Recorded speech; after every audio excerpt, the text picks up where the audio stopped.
الحمد للہ وحدہ والصلاة والسلام علی من لا نبی بعدہ قال اللہ تبارک و تعالی فمن حاجک فیہ من بعد ما جاءک من العلم فقل تعالوا ندعو ابناءنا وابناءکم ونساءنا ونساءکم وانفسنا وانفسکم ثم نبتہل فنجعل لعنت اللہ علی الکاذبین۔ صدق اللہ العظیم۔ ہمارے لیے نہایت قابل احترام شخصیت حضرت مولانا ڈاکٹر احمد علی سراج صاحب، جو اس فتح مبالہ کانفرنس کے لیے اسپیشلی طور پر مدینہ منورہ سے اسلام آباد پہنچے اور اسلام آباد سے میاں والی ہوتے ہوئے بڑی تکلیف کا سفر طے کر کے یہاں تشریف لائے چنیوٹ، اور دیگر ملک بھر سے تشریف لانے والے حضرات علماء کرام، ہماری جماعت انٹرنیشنل ختم نبوت موومنٹ کے ذمہ داران قاری احمد علی ندیم صاحب، قاری محمد رفیق صاحب لاہور سے تشریف لائے، اور مولانا افتخار اللہ شاکر صاحب سیالکوٹ سے تشریف لائے۔ ایسے ہی ہمارے ایک طالب علم رہنما اللہ داد صاحب پشاور سے اپنے وفد کے ہمراہ تشریف لائے تھے، اور یہ سارے کے سارے حضرات سب کی خدمت میں السلام علیکم۔ میں اپنے ادارہ کے انتظامیہ، اپنے بھائی، اپنے بچے جنہوں نے دن رات محنت کوشش کر کے اس ختم نبوت کا پیغام پہنچانے کے لیے وہ موٹر سائیکلوں پر چڑھ کے پیدل اور جیسے جیسے کیسے ہو کر انہوں نے اشتہارات لگائے، دعوت نامے پہنچائے، مختلف اضلاع میں جا کر ختم نبوت کا پیغام پہنچایا۔ میں ان سب کو اس فتح مبالہ کانفرنس کے انعقاد کرنے پر اور اس کی تیاری میں دلچسپی لینے پر سب کا میں شکریہ ادا کرتا ہوں، اور سب کو میں مبارک پیش کرتا ہوں۔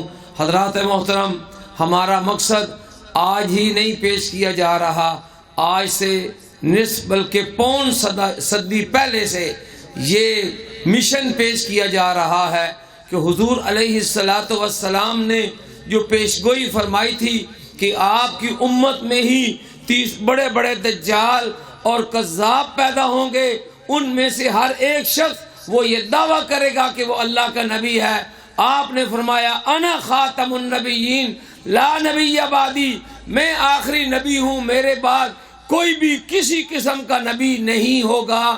اس پیغام کو اور یہ جو آنے والے فتنے ہیں، اس امت کی ذمہ داری بنتی ہے ان فتنے سے لوگوں کو آگاہ کریں، اور آپ کی پیشگوئی کے مطابق پہلی صدی میں ہی جھوٹے نبی آنے شروع ہو گئے، اور اس 14ویں 15ویں صدی میں بھی آج تک ان جھوٹے نبیوں سے اور ان کے پیروکاروں سے ہمیں پالا پڑا ہوا ہے۔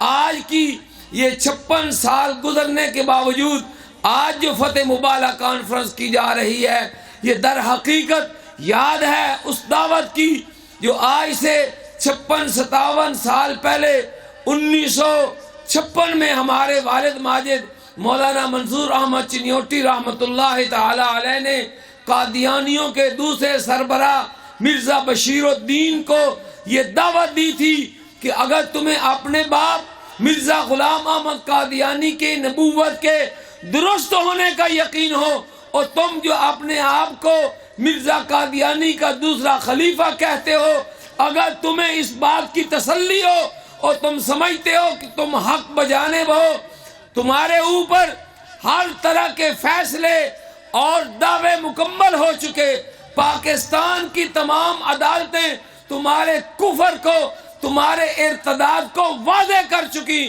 پاکستان کی قومی اسمبلی تمہارے کفر کو واضح کر چکی۔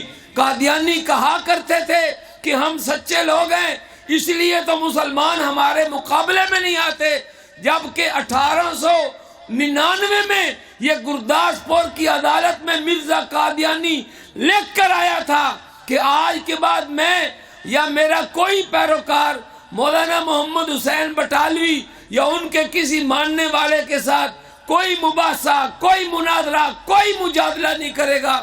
لیکن قادیانی امت اس چیز کو بھول گئی، اس معاہدے کو بھول گئی، وہ بار بار مسلمانوں کو پریشان کرتے تھے، چیلنج کرتے تھے، لہذا ان کی بولتی بند کرنے کے لیے 6 جنوری 1956 کو ہمارے والد صاحب رحمت اللہ علیہ نے ان کو چیلنج کیا تھا. ساتھ ساتھ مسلسل خط و کتابت ہوتی رہی. آخر 26 فروری 1963 کا دن وہ طے ہوا، عید الفطر کا دن تھا. قادیانیوں نے بڑی کوشش کی، ڈی سی جھنگ کے پاس گئے اور وہ اس کانفرنس کو رکوانے کی کوشش کی اور دفعہ 144 لگوانے کی کوشش کی. بلکہ 24 فروری 1963 کو ڈپٹی کمشنر جنگ یہاں چنیوٹ آیا اور اس نے آ کر دفعہ 144 لگانے کی دھمکی دی. حضرت والد صاحب رحمت اللہ تعالی علیہ نے فرمایا کہ یا تو قادیانی جو آج زبانی طور پر مباہلہ کرنے سے دستبردار ہو رہے ہیں، یا تو یہ لکھ کر دیں کہ ہم مباہلہ نہیں کرنا چاہتے. اگر یہ لکھتے نہیں ہیں تو ہم مباہلہ کریں گے. ڈی سی نے کہا کہ میں دفعہ 144 لگا دوں گا. مولانا چنیوٹی رحمت اللہ تعالی علیہ نے فرمایا کہ ڈی سی صاحب دفعہ 144 نہیں، جو دفعہ تم سے لگتی ہو لگا لو. منظور چنیوٹی زندہ اگر رہا 26 فروری کو تو ہر صورت وہاں پہنچے گا اور جا کر دعائے مباہلہ کرے گا.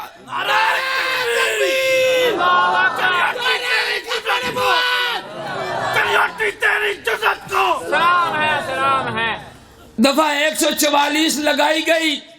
پلوں کا راستہ تھا وہ بند کر دیا گیا، لیکن مولانا منظور احمد چنیوٹی رحمت اللہ تعالی علیہ وہ اپنے قافلے کے ساتھ، ہمارے تایا جی حاجی خدا بخش صاحب اب موجود ہیں، ہمارے والد صاحب سے بھی بڑے ان کے بھائی، وہ بھی اس مباہلہ کی دعا میں شریک تھے اور یہ پہنچے. اور یہ ناچیز اس وقت 3-4 سال کا تھا. وہ لوگ مجھے بھی کندھوں پر اٹھا کر وہاں پہنچے اور اللہ تعالیٰ کا حکم کہ تم خود بھی آؤ، اپنی اولاد کو لے کر آؤ. مولانا چنیوٹی اپنی اولاد اپنے دوست احباب کے ساتھ وہاں پہنچے، لیکن قادیانی مکار جھوٹے تھے، نہ انہوں نے آنا تھا نہ وہ آئے.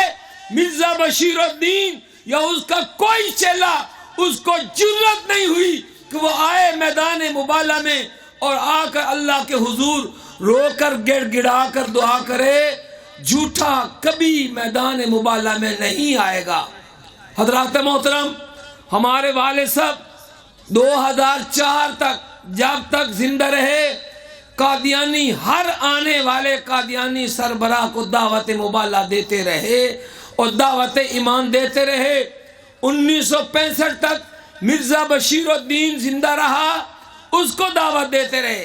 وہ مر گیا تو اس کا بیٹا مرزا ناصر احمد اس کو ہر سال دعوت مباہلہ دیتے رہے.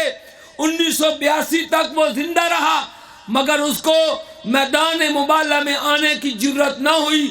پھر اس کے مرنے کے بعد اس کا چھوٹا بھائی طاہر احمد وہ قادیانیوں کا چوتھا سربراہ بنا. اسے ہر سال دعوت مباہلہ دیتے رہے اور وہ مباہلہ کی تاب نہ لاتے ہوئے یہاں سے بھاگ کر لندن پہنچ گیا. اور سلام کرتا ہوں مولانا چنیوٹی کی عظمت کو کہ انہوں نے اعلان کیا تھا اب جب تک صدر ضیاء الحق کا یہ امتناع قادیانیت آرڈیننس باقی رہے گا، مرزا طاہر زندہ تو کجا مر کر بھی یہاں ربوت چناب نگر میں نہیں آئے گا. اور اللہ نے اس ولی کامل کی پیشگوئی کو سچا ثابت کیا. مرزا طاہر کی میت کو ربوت چناب نگر لانے کی جرت قادیانیوں کو نہیں ہوئی. الحمدللہ اس کے مرنے کے بعد اس کا بھتیجا مرزا مسرور احمد اب وہ 5واں خلیفہ ہے. ہم ان کو مسلسل دعوت مباہلہ دے رہے ہیں کہ دنیا کی ہر طرح کی حجت تمہارے اوپر تمام ہو چکی اور تمہارا کفر، مسلمان تو کجا عیسائی گورنمنٹیں وہ بھی تمہارے کفر کو واضح کر چکی ہیں. نجات کا راستہ مرزا قادیانی کی جھوٹی نبوت میں نہیں ہے. نجات کا راستہ وہ سچے نبی، سچے اور نبی آخر الزمان حضرت محمد مصطفیٰ صلی اللہ علیہ وسلم کے ختم نبوت کے راستے میں ہے. ہم قادیانیوں کے لیے مخلص ہیں اور ان کے خیر خواہ ہیں. ہم پھر انہیں دعوت فکر دیتے ہیں کہ مناظرے کے میدان میں، مباہلہ کے میدان میں، دلائل کے میدان میں ہمارے علماء تمہیں شکست دو چار کر چکے.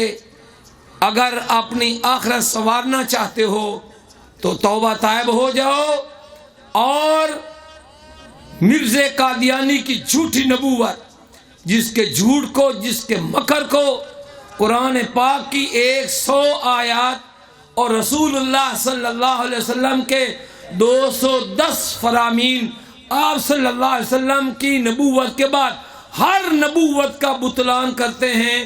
تمہارا ہر طرح سے بطلان ہو چکا ہے. حضور علیہ السلام کے دامن رحمت کے ساتھ وابستہ ہو جاؤ، ہم تمہیں سینے سے لگا لیں گے.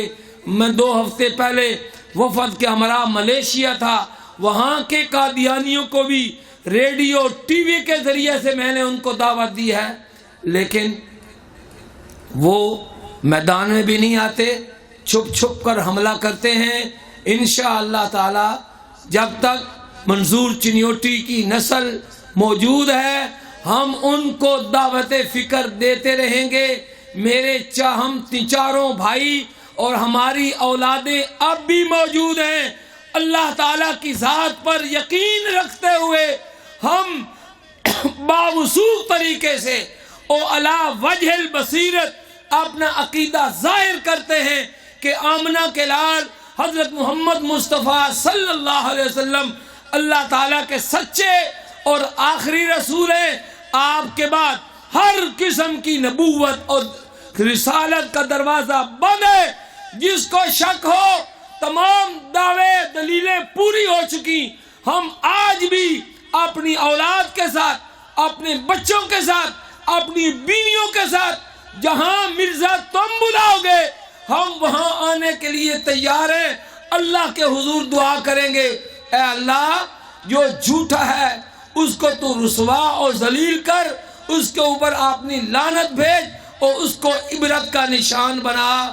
قادیانیوں اگر تمہارے اندر یہ دعوت مباہلہ قبول کرنے کی جرت ہے تو آؤ، وقت اور میدان تعین کرو. انشاءاللہ یہ مسلمانوں کہ یہ ترجمان انشاءاللہ وہاں پہنچیں گے. اور اگر تم ایسا نہیں کر سکتے، یقیناً مسلمانوں کے چیلنج کا جواب نہیں دے سکتے، تو پھر توبہ طائب ہو جاؤ اور حضور علیہ السلام کے دامن رحمت کے ساتھ وابستہ ہو جاؤ. لیکن اسلام کے نام پر تم کفر پھیلاؤ، مسلمان اس کی ہر طرح کسی طریقے سے بھی اجازت نہیں دیں گے. کانفرنس کا خلاصہ وہ قراردادیں ہوتی ہیں وہ بھی پیش کی جائیں گی، آپ وہ ان کی تائید کریں گے. اور ہمارے آخری ترجمان، ہمارے آخری مقرر اور ہمارے سروں کے تاج، ہماری جماعت کے اس وقت کے سربراہ ڈاکٹر احمد علی سراج، ان کا بڑا محققانہ اور مدلل جو ہے وہ بیان ہوگا انشاءاللہ. وہ بھی قادیانیت کو اور ہر جھوٹے فتنے کو للکاریں گے. تو میں حضرت سے بھی درخواست کروں گا، حضرت کا بیان ہوگا، یہ قراردادیں ہیں یہ پڑھی جائیں گی. اور قاری احمد علی ندیم صاحب تشریف لائے، انہوں نے اس کانفرنس کا ہمارے ساتھ ہر طریقے سے تعاون کیا. قاری محمد رفیق صاحب، جتنی ہماری جماعت کے ساتھی ہیں انہوں نے اپنی بساط کے مطابق بھرپور تعاون کیا. اللہ تعالیٰ سب کو اپنی شایان شان بدل و اجر نصیب فرمائے. وآخر دعوانا ان الحمدللہ رب العالمین. ویڈیو کے نیچے سبسکرائب کے بٹن پہ کلک کریں، بیل کے آئیکن پہ کلک کیجئے تاکہ ہر نئی ویڈیو کی نوٹیفیکیشن آپ کو مل جائے.